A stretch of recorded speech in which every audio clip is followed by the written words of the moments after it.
before we even begin this review today, I'd like to say that, you know what, this chapter review is going to be, you know, a lot shorter than what I'm used to doing. And it's not a matter of time or anything. It's just a matter of, you know, the content that I was giving out this week is quite evidently a short chapter. Like, in total, it's about 15 pages. And there's only so much I can work with that. Plus, the pacing of the chapter was very slow in the sense that not very much happened in terms of story progression. So, anyways, we're going to dive into that right after the intro.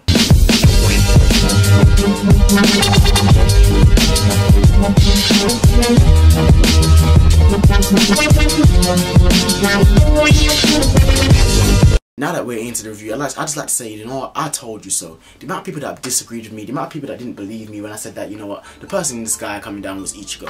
There were so many people that came up with so many theories, saying that, you know, it could be Chiru, for example. I mean, no, I'm not gonna like go and diss anybody who's saying that, but I was like, you know what, I highly doubt that's gonna be Chiru, for example, because unless, you know, she stripped down and decided to fight naked, I don't see that happening. There's some people saying that, oh yeah, it was and that's because, you know, it was symbolic of the skull, the cloud in the sky, like the dust cloud. Like, the impact of it was very reminiscent of a Hollow slash skull. So, and that being the case, it must be either Grimmjow and the crew, or it must be like something to do with Zaraki Kenpachi's powers, or it's just another group of people going to fight these 4 female knights. And I'm like, no. And I gave my various reasons for that in my previous chapter. The reason I said it was Ichigo from the get-go, because as soon as I saw that skull in the sky, it reminded me of this. A lot of people forget that Ichigo's true powers of his Zanpakuto toe are in fact his Hollow powers, and the Hollow's mask is representative of a skull. Anyways, guys, now that I've cleared that out of the way, let's get into the chapter review. Alright, as I said in like my little prelude to the chapter, like, not very much happened. This chapter was very dialogue heavy, but it was dialogue heavy in the sense that a lot of it was unnecessary. Like, for example, a lot of people we all knew at this point, from Rukia said that, oh, this Reiatsu, we all knew it was Ichigo in the sky. So a lot of the dialogue was senseless. Like, for example, Shinji's part in this chapter. We see that Omeda is protecting Soifo and his sister, and then obviously he's about to be attacked by, you know, several grunt Quincy's, and he can't obviously defend himself because he's quite evidently he sucks. But we see Shinji and Momo coming to the mix and basically fend them off, and then basically is here to protect him, saying that, oh yeah, you know, I'm going to protect you because you decided to fight, but truth is, he's going to protect him anyway because he needs him alive because he's protecting Soifon. But nonetheless, that's not what really the point. The point of this is that Shinji is an idiot, and the reason I say that is because, again, Bazby overhears him explaining that how important and how valuable Zaraki Kenpachi is in terms of this battle, and basically that makes Bazby aware that, okay, so now all I need to do is stop you from going over there to assist, you know, Zaraki Kenpachi, because that means the war is going to tip in our favour.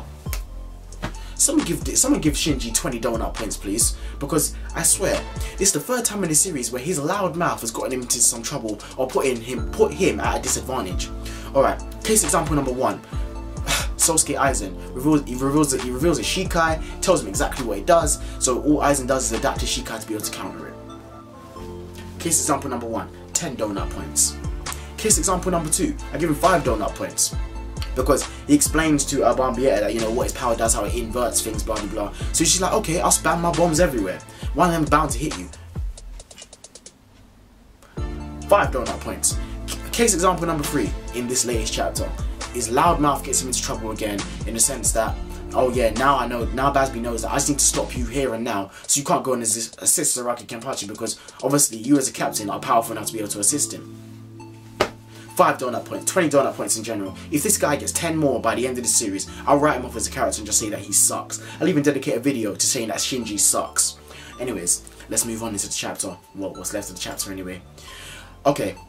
We see that Ichigo comes down very quickly. Kubo even signified this by having a lightning bolt strike and hit the ground, and that just goes to show, like, relatively how fast he is. It's not, that doesn't indicate his speed, saying that, oh, Ichigo's as fast as lightning. It's done for symbolic reasons, and a case example of that was the episode of Dragon Ball Z when Goku fought Cell. When Goku fought Cell and slammed Cell into the ground, a lightning bolt was shown, basically to signify how fast this battle is going. But it doesn't mean that they're going as fast as lightning. It's just what's the word? It's done metaphorically rather than literally. That's the word. Alright, now let's move on. Okay, so now how powerful has Ichigo become? To be honest with you, we've got no idea. We're just gonna have to wait and see.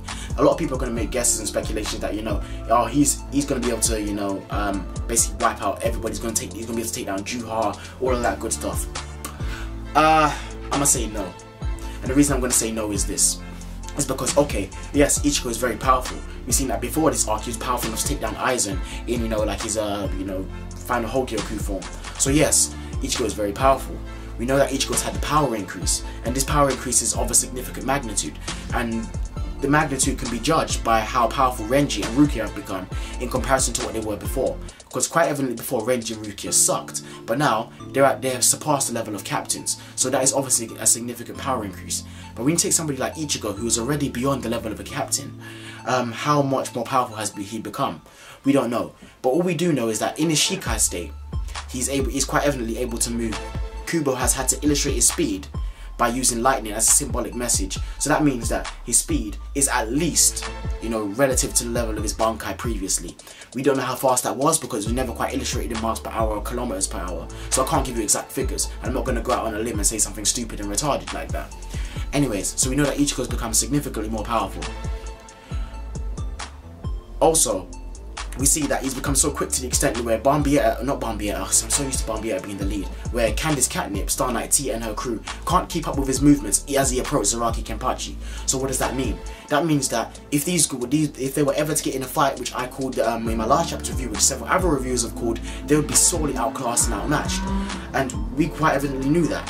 We even knew that they'd be outmatched in terms of fighting Zaraki Kenpachi. The only reason they got the upper hand on him in the beginning was only because he was weakened from his fight against Gremmy, which I was surprised with because it was surprising that Gremmy did that much of a number on Zaraki Kenpachi. But anyways, at the end of the chapter we see that Ichigo standing over Kenpachi and he says that, you know, I never thought that I'd be saying this to you, but I'm here to help you.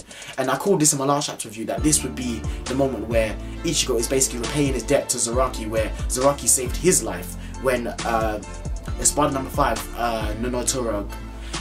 Nonotura's Fraction, Tesla, I believe his name was about to crush Ichigo and kill him, and Zaraki saved him. Basically, it's just returning the favour, and I knew that Kubo was going to go this route, and somewhat that makes me a bit disappointed because it's predictable, but in a sense I'm happy with it because it means that we see Ichigo again, we get to see what his new Zanpakuto toes can do, and we get to finally get some story progression after what seems to be a very mundane chapter.